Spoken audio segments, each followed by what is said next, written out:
અનેક મહત્વપૂર્ણ સમાચાર સામે આવી રહ્યા છે તેની પર નજર કરીએ તો અમદાવાદમાં ડોક્ટર વૈશાલી જોશીનો આપઘાતનો મામલો સામે આવ્યો હતો અને તે જ મુદ્દે અત્યારે હાલ અપડેટ સામે આવી રહી છે। પીઆઈ બીકે ખાચરને સેશન્સ કોર્ટ તરફથી ઝટકો લાગ્યો હોવાનું માલુમ પડી રહ્યું છે। સેશન્સ કોર્ટે પીઆઈ બીકે ખાચરની જામીન અરજી જે છે તે ફગાવી દીધી છે।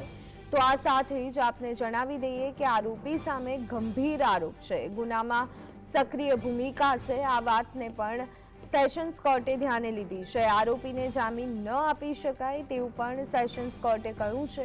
तो आ साथे ज अमदावादमां डॉक्टर वैशाली जोशीना आपघातने लई अने खळभळाट मची जवा पाम्यो हतो अने ते ज संदर्भे अत्यारे हाल अपडेट सामे आवी रही छे। पीआई बीके खाचरने सेशन्स कोर्ट तरफथी कोई ज प्रकारनी राहत आपवामां नथी आवी।